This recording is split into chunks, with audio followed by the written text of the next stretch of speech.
experimentar la presencia de Dios. Y este es un tema sobre el cual me fascina hablar porque es muy significativo para mí personalmente y creo que puede ser de mucha ayuda para usted como creyente el cubrir su corazón y su mente con esta básica verdad bíblica y que francamente, debo confesarlo, no la supe por mucho tiempo. ¿En dónde vive Dios? Quiero decir, si usted quisiera escribirle una carta, ¿sabe a qué dirección escribir? ¿En qué clase de edificio vive Dios? Llamamos a los templos las casas de Dios, pero ¿lo son en verdad? Veamos Hechos capítulo 7 desde el verso 47. Mas Salomón le edificó casa, si bien el Altísimo, ese es otro nombre para Jehová, Dios, no habita en templos hechos de mano, como dice el profeta. El cielo es mi trono y la tierra el estrado de mis pies. ¿Qué casa me edificaréis? Dice el Señor. ¿O cuál es el lugar de mi reposo? ¿En dónde mismo vive Dios? Le sorprenderá a usted al estudiar la Biblia el descubrir que Dios ha vivido en una serie de casas. Dios crea y diseña una casa, la habita por un tiempo, y si la casa está sucia, Dios sale de ella. Usted me dirá, pastor, no entiendo de lo que me está hablando. Bueno, usted va a aprender un principio en este mensaje. Dios no vivirá en una casa sucia. Otros podrán hacerlo, pero el único Dios verdadero, no. Dios ha vivido en una variedad de casas. La primera casa de Dios fue un hombre, y su nombre fue Adán. Adán fue una casa, y Dios vivió en Adán. En Génesis 2:7, la Biblia dice, entonces Jehová Dios formó al hombre del polvo de la tierra, y sopló en su nariz aliento de vida, y fue el hombre un ser viviente. Ahí tiene usted la primera casa diseñada por Dios. En el transcurso de este mensaje haré énfasis en 4 palabras: diseño, deshonra, desolación y destrucción. Y grabe bien esto en su mente. Y si usted descubre verdades en este estudio bíblico, será increíblemente bendecido y recibirá sobreabundante ayuda para su vida. Así que Adán fue una casa diseñada. Dios diseñó a Adán. Y Adán fue una casa de 3 cuartos. El cuarto exterior se llamó cuerpo, el cuarto interior su alma, y el tercer cuarto su espíritu. Dios formó a Adán del polvo de la tierra, y eso es su cuerpo. Y Dios le dio vida física. Dios sopló en su nariz el aliento de vida, y ese es su espíritu. La palabra soplar y la palabra espíritu son las mismas palabras. El espíritu de vida. Adán vino a ser una criatura espiritual. La Biblia dice, y fue el hombre un ser viviente. Ahí están las 3 partes en la naturaleza de Adán y las 3 partes de su naturaleza. Todos los seres humanos somos cuerpo, alma y espíritu. Esa es la razón por la que Pablo dice en 1 Tesalonicenses 5, 23 y 24, y el mismo Dios de paz os santifique por completo, y todo vuestro ser, espíritu, alma y cuerpo, sea guardado irreprensible para la venida de nuestro Señor Jesucristo. Fiel es el que os llama, el cual también lo hará. Pablo les está diciendo que oraba a Dios para que el cuerpo, alma y espíritu de ellos fuera guardado sin mancha. Dios hizo de Adán una casa, no una casa para Adán.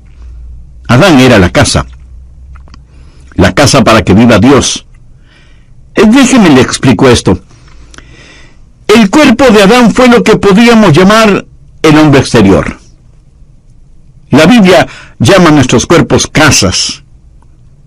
Y con este hombre exterior, con su cuerpo, Adán conoció la vida física y el mundo físico. Podríamos decir, el mundo debajo de él. Pero también tenía un hombre interior que es el alma. La palabra griega para alma es psique.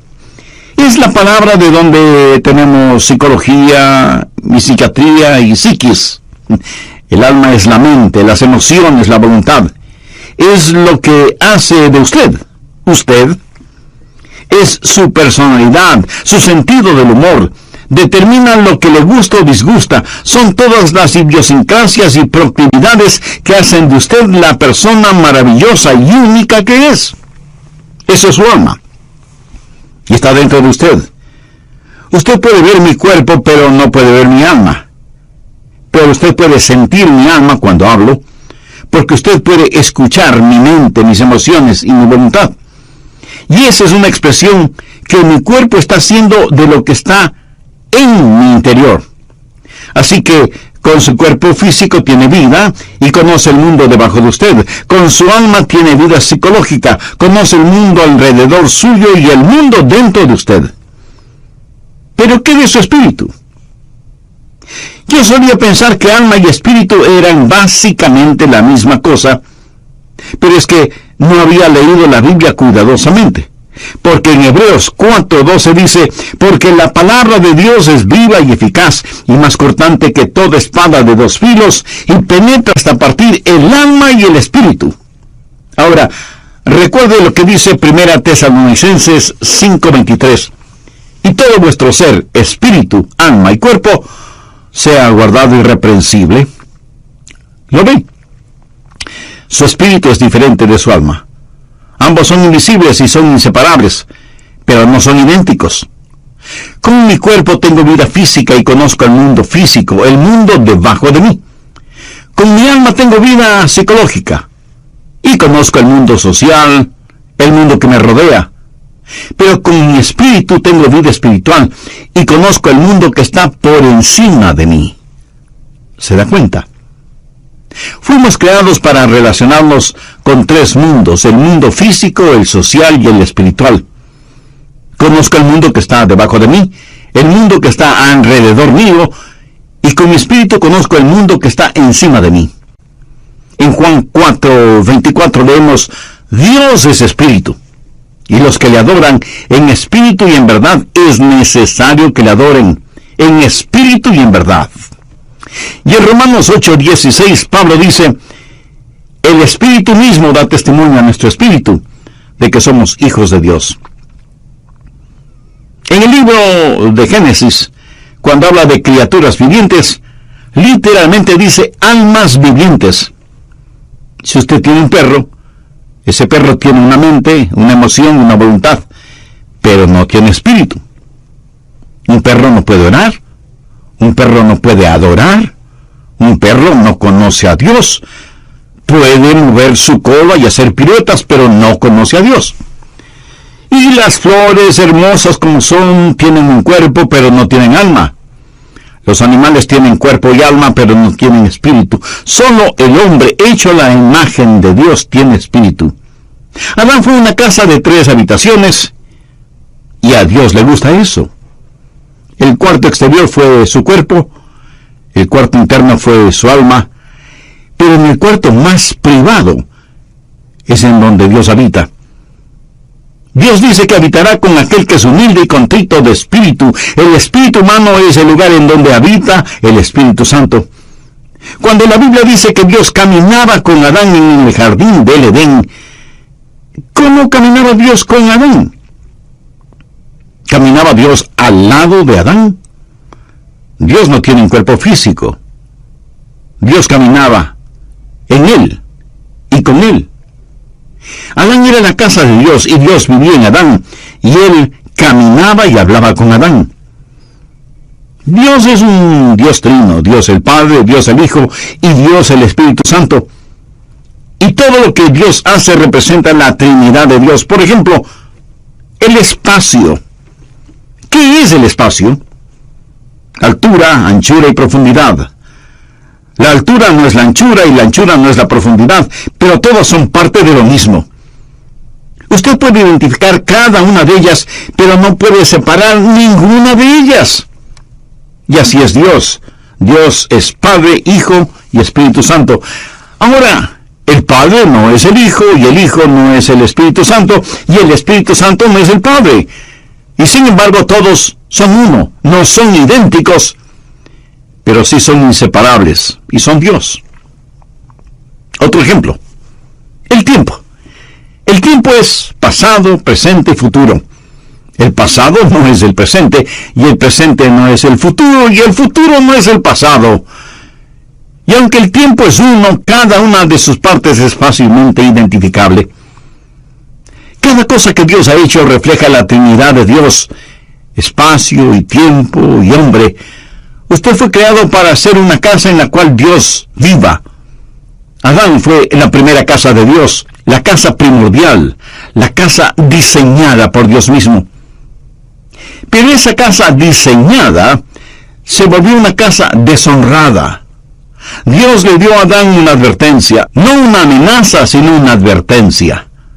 Dios le dijo a Adán: hay un árbol en el jardín del Edén, el fruto del cual no debes comer, porque el día que llegues a comerlo, de seguro morirás. Y todos sabemos, Adán desobedeció y comió del fruto de ese árbol. Génesis 3:6 nos dice que Eva tomó del fruto y lo comió, y dio también a su marido, y él lo comió. Y por tanto, el pecado entró en esa casa. El pecado manchó y ensució la casa. Y la casa que fue diseñada por Dios se volvió en una casa deshonrada por el hombre. Dios les advirtió que no lo hicieran, pero ellos lo hicieron de todas maneras, y el pecado entró y manchó la casa en la cual Dios estaba viviendo. Pero algo más sucedió. La casa diseñada, que fue casa deshonrada, se volvió en una casa desolada. ¿Qué pasó cuando Adán pecó? Dios sencillamente salió de esa casa, porque Dios no puede vivir en una casa sucia. Dios le había advertido a Adán: el día que comas del fruto prohibido, de seguro morirás. ¿Alguna vez se ha preguntado qué es la muerte? La muerte no es la separación del alma y del cuerpo. Si yo tuviera un masivo ataque al corazón ahora mismo, y vinieran los doctores y me examinaran tratando de encontrar mis signos vitales y finalmente diagnostican: está muerto, estarían diciendo una mentira, porque yo no puedo morir. Porque Jesús dijo: el que cree en mí, aunque esté muerto, vivirá. Y yo creo en Jesús. Yo no puedo morir. Usted está escuchando a un hombre que jamás morirá. Todo lo que haré será simplemente cambiarme de casa. Mi verdadero yo se irá al cielo. Pablo lo dijo claramente: ausentes del cuerpo y presentes en el Señor. La muerte no es la separación del alma y del cuerpo. La muerte es la separación de nuestro espíritu de Dios. ¿Lo comprende? Eso es la muerte. Dios le dijo a Adán que el día que comiera del fruto prohibido moriría. Bueno, si usted lee cuidadosamente su Biblia, sabrá que Adán vivió más de 900 años. Sin embargo, Dios le dijo: ese día morirás. Es obvio que Adán no murió físicamente. Adán murió espiritualmente. Y cuando él murió físicamente, 900 años más tarde, su muerte espiritual lo alcanzó y murió físicamente. Déjeme decirle cómo murió Adán, y quiero que lo recuerde porque es muy importante. Adán murió inmediatamente en su espíritu, progresivamente en su alma y finalmente en su cuerpo. Lo que literalmente Dios le dijo a Adán fue: muriendo, morirás. Esto habla de un proceso. Adán murió inmediatamente en su espíritu, progresivamente en su alma y finalmente en su cuerpo. Tenemos un ramo de flores recién cortadas y decimos: no son hermosas, son naturales. Mi amigo, no son naturales. Son flores muertas. Desde el instante en que las cortó, dejaron de ser naturales, porque han sido separadas de su fuente de vida. En la Navidad usted dice: vamos a tener un árbol natural. Y va y compra un árbol que ha sido cortado. Perdónenme, pero ese árbol no es un árbol natural. Puede parecer natural, pero en realidad está muerto. ¿Y cuándo murió? El momento que fue cortado de su fuente de vida, de su savia, de sus raíces. Y usted puede traer ese árbol a su casa y decorarlo y ponerle luces, y lucirá muy bonito. Exactamente como las personas muertas que se adornan exteriormente para ir a la iglesia los domingos. Lucen vivas, pero están muertas. ¿Y por qué están muertas? Porque están cortadas, separadas de la fuente de la vida. Unos días más tarde, el árbol comienza a secarse y a evidenciar que está totalmente muerto. Una casa diseñada, una casa deshonrada, una casa desolada. ¿Por qué? Sencillamente porque Dios salió de esa casa. ¿Qué significa el estar perdido? Usted no tiene que ser un ladrón o un asesino, adúltero o blasfemo para estar perdido. Todo lo que tiene que hacer es no tener a Dios en su vida. En Juan 1:4 leemos: en él estaba la vida, y la vida era la luz de los hombres. Así que cuando el Señor salió de su casa, la vida salió con él, y cuando la vida salió, la luz se disipó. ¿Dónde habitaba Dios en Adán? Dios habitaba en el espíritu de Adán. Ahora, cuando Dios salió del espíritu de Adán, ¿qué sucedió? ¿Quién era el siguiente en la línea de mando? El alma. ¿Y qué es el alma? La mente, las emociones y la voluntad. Adán dejó de ser un hombre espiritual, y ahora lo que le motiva no es el Espíritu de Dios. Ya no es guiado por el Espíritu de Dios, está guiado por su mente, sus emociones y su voluntad. Y déjeme decirle que la mayoría de los seres humanos opera bajo ese principio: mente, emociones y voluntad. Sus mentes dicen: creo que debo hacer esto. Sus emociones dicen: siento como que quiero hacer esto. Y su voluntad dice: haré esto. Esa es la manera en que se opera. No son guiados por el Espíritu de Dios. Romanos 8:14 dice: porque todos los que son guiados por el Espíritu de Dios, estos son hijos de Dios. Amiga, amigo, ¿está usted actualmente experimentando la presencia de Dios en su vida? ¿No? ¿Y por qué no? ¿No me gustaría ser la casa en la cual Dios vive? Entonces debe hacer una decisión espiritual ahora mismo, y la puede hacer mediante una sencilla oración. Querido Dios, deseo tener el privilegio de ser tu casa. Sé que no estoy limpio como para pedirte esto, porque mis pecados me han ensuciado y me han manchado. Perdóname y ayúdame. Señor Jesús, tú derramaste tu preciosa sangre en el Calvario para salvarme y limpiarme. Y este momento te recibo con toda fe, como mi Salvador y mi Señor. Haz de mi vida tu casa. Límpiala con tu presencia y santifícala. Recuerda que estamos estudiando acerca de una casa diseñada, deshonrada, desolada y destruida. Adán fue la casa que Dios construyó en primer lugar, y porque Adán la manchó con el pecado, Dios tuvo que salirse de ella. Entonces Dios construyó otra casa, el templo o tabernáculo. Esas fueron diferentes formas de la misma clase de estructura. Y Salomón construyó un magnífico templo, que fue también una casa de 3 habitaciones. Si usted no toma en cuenta todos los adornos y decoraciones, el tabernáculo y el templo estaban constituidos básicamente por 3 habitaciones: el patio exterior, el patio interior y el lugar santísimo. El patio exterior, que era el lugar de los sacrificios, donde estaba el altar de bronce, representa su cuerpo, el hombre exterior, porque debemos presentar nuestros cuerpos como sacrificios vivos. La siguiente habitación, el patio interior, representa su alma, porque es donde la gente se encuentra y tiene compañerismo, y se conocen unos con otros y adoran a Dios. Pero había una tercera habitación, conocida como el lugar santísimo. ¿Y qué había en ese lugar santísimo? La Shekinah, la gloria del Señor. Dios habitaba ahí entre los querubines que cubrían el propiciatorio en el arca, y la gloria de Dios inundaba ese cuarto. Dios estaba allí, en un lugar santísimo. El patio exterior, el patio interior y el lugar santísimo. Esta también fue una casa diseñada por Dios. Dios le dijo a Salomón cuando construyó el templo: «Constrúyelo de acuerdo al diseño que te he dado». No es que ellos simplemente lo pensaron. Dios fue el arquitecto de ese edificio. Dios lo diseñó para que tenga 3 habitaciones, porque todo lo que Dios hace refleja la Trinidad. Pero no solo fue una casa diseñada, sino también una casa deshonrada.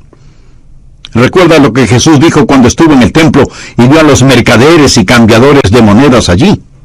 Recuerda cómo él, movido con ira santa, actuó. Recuerda lo que Jesús dijo: «Escrito está, mi casa, casa de oración será llamada, mas vosotros la habéis hecho cueva de ladrones». Una casa diseñada, una casa deshonrada y una casa desolada. ¿Por qué Dios no vive en una casa sucia? ¿Qué es lo que hizo Dios? Dios sencillamente se salió. En Mateo 23:38 Jesús dijo: «He aquí vuestra casa os es dejada desierta». Note que en Mateo 21:13 Jesús dijo: «mi casa». Pero aquí en Mateo 23:38 dice: «vuestra casa os es dejada desierta». ¿No entiende? Era la casa de Dios, pero él salió de allí diciendo: «pueden quedarse con ella, es su casa». Y ellos continuaron adorando en ella, y continuaron ofreciendo sus sacrificios y quemando sus inciensos, y siguieron cantando sus canciones y diciendo sus oraciones. Pero Dios estaba a miles de años luz de distancia espiritualmente. Él les dijo: «es su casa». Y ellos continuaron siendo religiosos en ella. Una casa diseñada, una casa deshonrada, una casa desolada y, por último, una casa destruida. En Mateo 24, los discípulos trajeron a Jesús para mostrarle el templo como si él nunca lo hubiera visto. Y dijeron: «ah, no es realmente hermoso». Y Jesús les dijo: «¿veis todo esto? De cierto os digo que no quedará piedra sobre piedra. No quedará piedra sobre piedra». Y eso es verdad. He estado allí y lo he visto con mis propios ojos. No quedará piedra sobre piedra. Ese magnífico templo que Herodes construyó ya no existe. ¿Por qué? Una casa diseñada, una casa deshonrada, una casa desolada y una casa destruida. Bien, la primera casa de Dios fue Adán, luego el tabernáculo, el templo, que fue como una lección. La siguiente fue la casa perfecta de Dios. ¿Sabe qué casa fue? Nuevamente un hombre, y su nombre es Jesús, el último Adán, quien vino a restaurar lo que el primer Adán perdió y a enseñarnos qué es lo que el templo nos enseña. ¿Fue Jesús una casa de Dios? Por supuesto que sí. Leamos Juan capítulo 2, los versos del 19 al 21. Respondió Jesús y les dijo: «destruid este templo y en 3 días lo levantaré». Dijeron luego los judíos: «en 46 años fue edificado este templo, y tú en 3 días lo levantarás». Mas él hablaba del templo de su cuerpo. Ellos no entendieron que Jesús estaba hablando de otro templo, que Jesús mismo era el templo.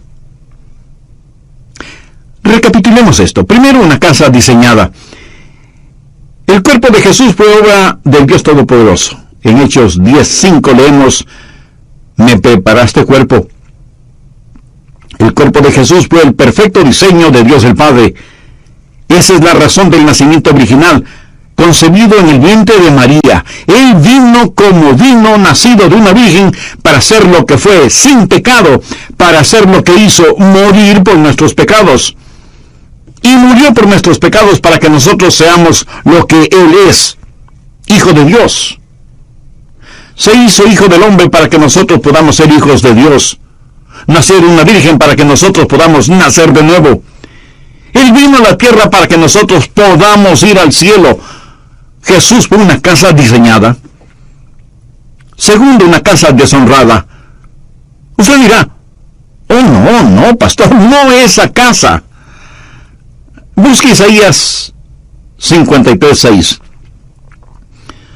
Todos nosotros nos descarriamos como ovejas, cada cual se apartó por su camino, mas Jehová cargó en él el pecado de todos nosotros. Escuche, mi pecado, su pecado, nuestros pecados fueron puestos sobre el Señor Jesucristo.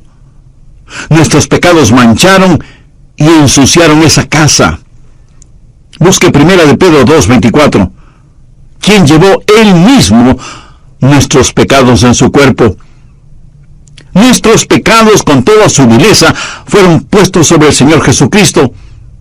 Y esa es una buena razón para que usted ame al Señor Jesús.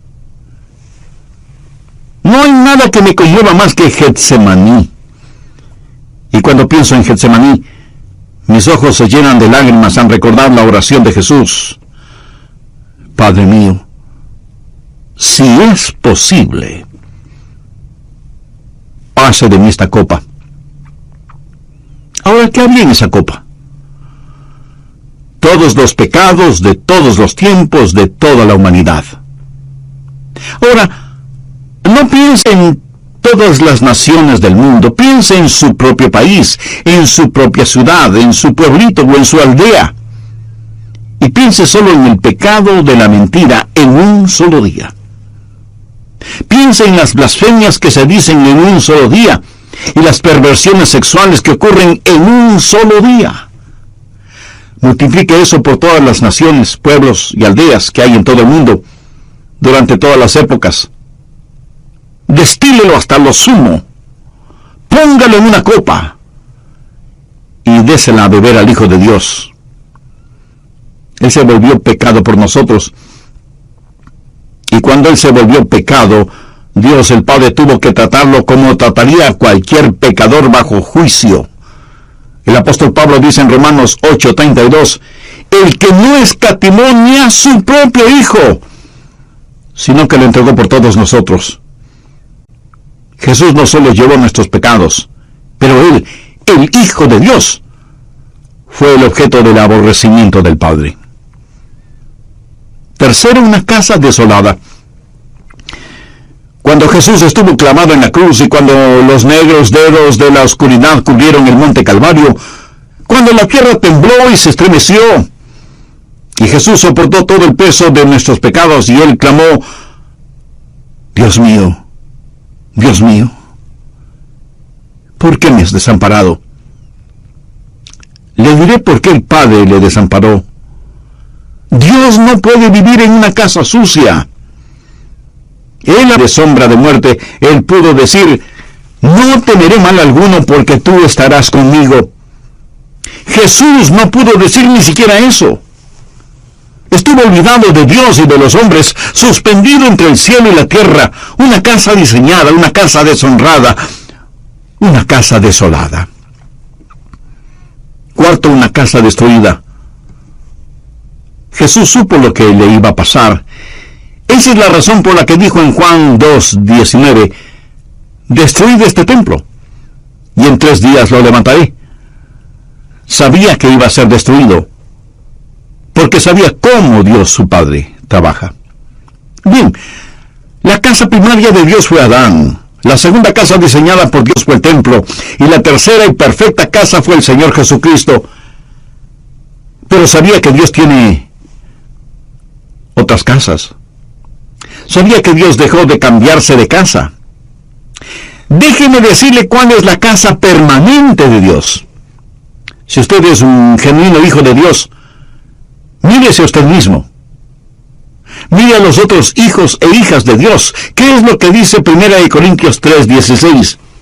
¿No sabéis que sois templo de Dios y que el Espíritu de Dios mora en vosotros?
Más adelante en 1 Corintios 6, 19 y 20 leemos: ¿O ignoráis que vuestro cuerpo es templo del Espíritu Santo, el cual está en vosotros, el cual tenéis de Dios, y que no sois vuestros?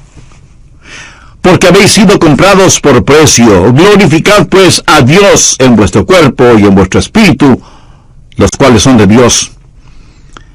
Dios vino a vivir en nosotros, y ya no se cambiará de casa. En relación con este cuerpo, este templo, Jesús dijo: y yo rogaré al Padre y os dará otro Consolador, para que esté con vosotros para siempre. Dios ha dejado de cambiarse de casa. Tal vez usted me diga: pastor, no entiendo eso.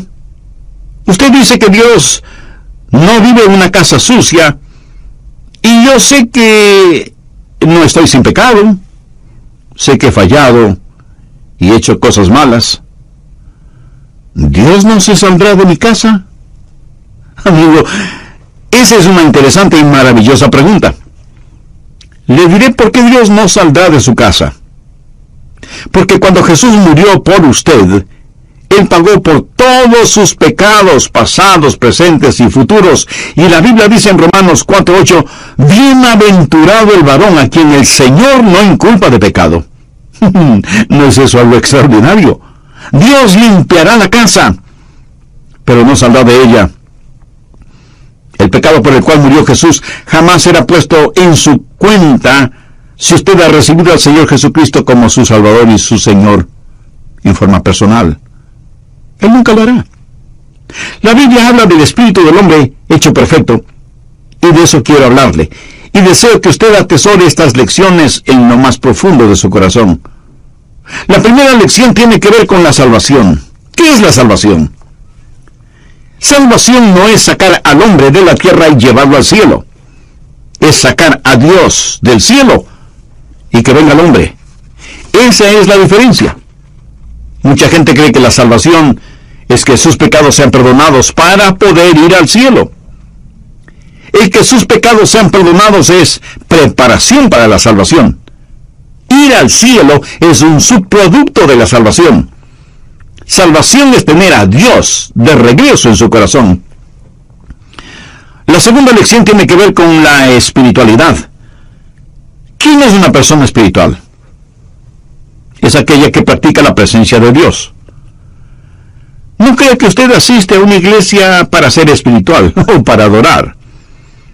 Más bien traemos nuestra adoración a la iglesia. Verá, cuando usted se salva, cada día es un día santo, y cada lugar es un lugar sagrado. Usted es la casa de Dios. Si usted va a tener algo que sea santo, recuerde lo que dice 1 Corintios 6, 19. ¿O ignoráis que vuestro cuerpo es el templo del Espíritu Santo, el cual está en vosotros, y que no sois vuestros? Usted tiene que vivir una vida sobrenatural porque Dios vive en usted. Y un cristiano salvado es naturalmente sobrenatural y sobrenaturalmente natural. Me agrada la gente que es sobrenaturalmente natural. Me gusta la gente que es la misma en el cuarto de un hotel o en el culto de adoración. Usted no va a la iglesia únicamente a actuar en forma religiosa. ¿Sabe cómo Jesús llama a los actores? Hipócritas. Escúcheme. Si usted es ya salvo, Dios vive en usted. Y cada día es un día santo y cada lugar es un lugar sagrado.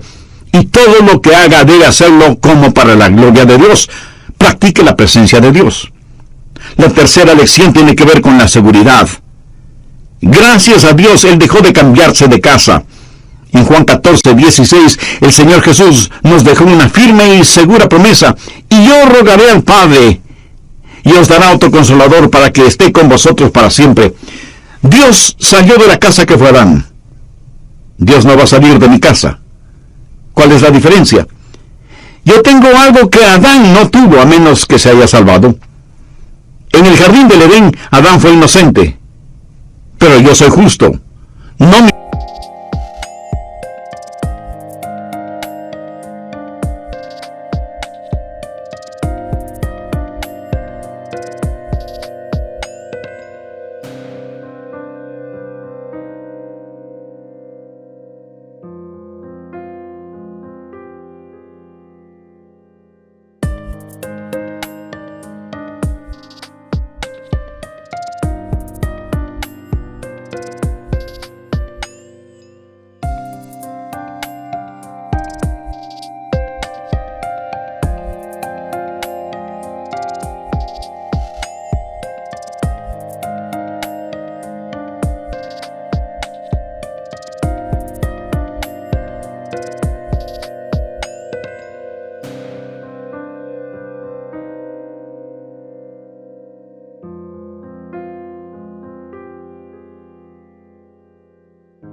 mi propia justicia, sino la justicia de Dios impartida. ¿Cuál es la diferencia entre inocencia y justicia? Bueno, inocencia es lo que la palabra implica, nunca pecado. Pero la justicia es el regalo de Dios. Es el compartir la naturaleza santa de Dios. Y la cuarta lección tiene que ver con el servicio. ¿Qué es el servicio a Dios? Bueno, servicio a Dios no es hacer algo por Dios, es más bien dejar que Dios haga algo a través suyo. Y si usted piensa que estoy jugando con las palabras, no lo estoy haciendo. Dios vive en usted. Y Dios en usted es adecuado para cada demanda que será puesta sobre su vida hoy y por el resto de su existencia. Y la próxima vez que usted necesite amor, no diga, Señor, dame amor. Diga, tu amor, Señor. Y la próxima vez que necesite paciencia, diga, tu paciencia, Señor. Y la próxima vez que necesite sabiduría, pida tu sabiduría, Señor. Todo lo que usted necesita está en el Señor Jesucristo. Y el Señor Jesús está en usted. Entonces todo lo que usted necesita es tener al Señor Jesucristo. Y la Biblia dice que en Él estamos completos. Y cada demanda de Dios sobre su vida es una demanda sobre el Señor Jesús que vive en usted. Hay una